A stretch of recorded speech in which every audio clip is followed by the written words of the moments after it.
अपनी हार को सामने देख एक डरी हुई, बौखलाई हुई,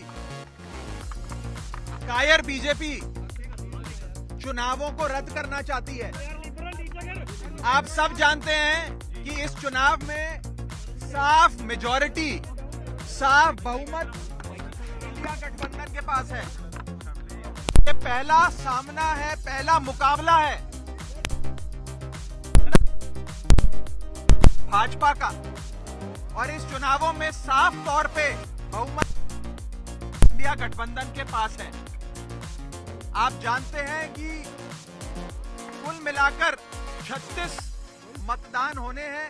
36 में से 20 से अधिक वोट इंडिया के पास हैं और 14 से 15 वोट भाजपा के पास हैं। यानी कि साफ तौर पे इंडिया गठबंधन ये चुनाव जीतने जा रहा है। लेकिन अपनी हार को अपनी आंखों के सामने देख एक कायर बीजेपी रद्द कर रही है और गैर कानूनी हथकंडे अपना रही है।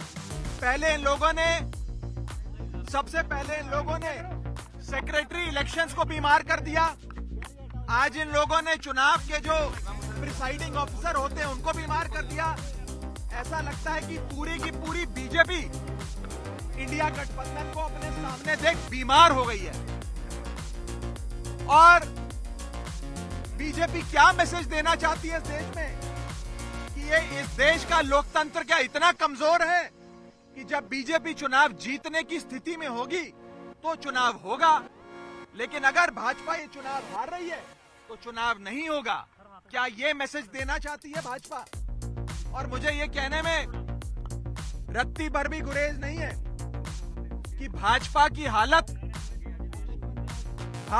हालत उस बच्चे जैसी हो गई है जो जब एक गली के क्रिकेट मैच में आउट होता है तो अपना बल्ला लेकर चला जाता है, अपना बैट लेकर चला जाता है और कहता है कि अब मैच नहीं होने दूंगा मैं, अब गेम खत्म हो गई। इस देश को क्या नॉर्थ कोरिया बनाना चाहती है भाजपा कि चुनाव ही रद्द करा दिए जाए? ये बहुत खतरा है इस देश के लोकतंत्र को भाजपा से। और मैं आपको साफ तौर पे ये कहना चाहता हूं कि अगर इंडिया गठबंधन एकजुट होकर ऐसे लड़ता रहा तो वो दिन दूर नहीं कि भाजपा इतनी बीमार हो जाए कि भाजपा को लोकसभा 2024 के चुनावों से भी भागना पड़ जाए। आम आदमी पार्टी ये फैसला और कांग्रेस पार्टी हम सब मिलकर ये कि हम हाईकोर्ट का दरवाजा खटखटाएंगे, कोर्ट में जाकर इंसाफ की, न्याय की गुहार लगाएंगे और हर संभव प्रयास करेंगे कि मेयर का चुनाव हो जिसमें साफ तौर पे इंडिया गठबंधन जीत रहा है और भाजपा हार रही है। अभी तो आप सोचिए कि ये छोटा सा चुनाव है मेयर का और इसमें इंडिया गठबंधन ने भाजपा की नींद उड़ा दी है। 2024 के लोकसभा चुनाव में भाजपा का क्या हश्र इंडिया गठबंधन और भारत की 135 करोड़ आबादी करेगी, ये आप सोच सकते हैं।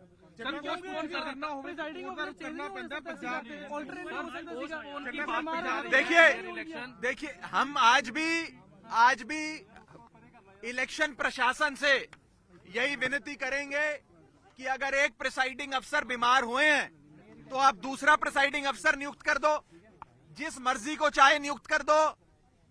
लेकिन चुनाव आज शेड्यूल्ड थे, निर्धारित तारीख थी, आज चुनाव होना था।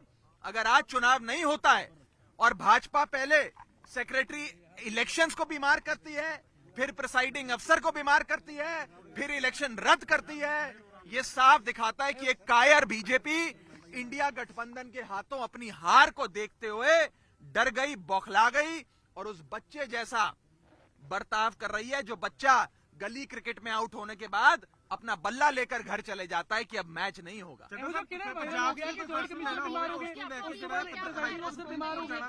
देखिए हम लोगों के पास आज इस इलेक्शन बिल्डिंग में जाने के लिए वैलिड पासेस थे, हम समय पर पहुंचे, लेकिन ये बताया गया कि एंट्री बंद कर दी गई है। और एंट्री इसलिए बंद कर दी गई है क्योंकि प्रिसाइडिंग अफसर अचानक से बीमार पड़ गए हैं। बताया जा रहा है कि प्रिसाइडिंग अफसर भी बेचारे एक अस्पताल से दूसरे अस्पताल जाने का प्रयास कर रहे हैं, लेकिन कोई अस्पताल उन्हें भर्ती नहीं कर रहा क्योंकि वो वास्तव में बीमार नहीं है। लेकिन ये हथकंडे हैं भाजपा के। ये दिखाता है कि भाजपा इस देश के लोकतंत्र को खत्म करने के लिए और निष्पक्ष चुनाव, फ्री एंड फेयर इलेक्शंस को खत्म करने के लिए किसी भी हद तक जाएगी। मेरा आप सबके माध्यम से देश की जनता को भी निवेदन है कि पार्टियां आएंगी जाएंगी, सरकारें भी बनेंगी बिगड़ेंगी, लेकिन इस देश के लोकतंत्र को बचाने के लिए भाजपा से छुटकारा पाना जरूरी है। अगर भाजपा बनी रहे चुनाव रद्द कर देगी और भारत को नॉर्थ कोरिया बना देगी। तो फिर क्या करेंगे? देखिए, ये आज जो चंडीगढ़ में हुआ ये झलकी है। भारतीय जनता पार्टी 2024 के चुनावों में भी हर संभव हथकंडा अपनाएगी। चुनावों को, फ्री एंड फेयर इलेक्शंस को, निष्पक्ष चुनाव को इन्फ्लुएंस करने के लिए, प्रभावित करने के लिए। इसीलिए इस देश की 135 करोड़ जनता को साथ आना होगा, इंडिया गठबंधन को और मजबूत होना होगा और मजबूती से भाजपा का सामना करना होगा। बाकी बातचीत एक बार हाईकोर्ट का फैसला आ जाए उसके बाद करेंगे। हमने हाईकोर्ट में गुहार लगाई है कि निष्पक्ष चुनाव हो और नए प्रिसाइडिंग अफसर आज ही नियुक्त किए जाएं ताकि आज ही निर्धारित जो डेट है उस पर चुनाव कराए जाए। बहुत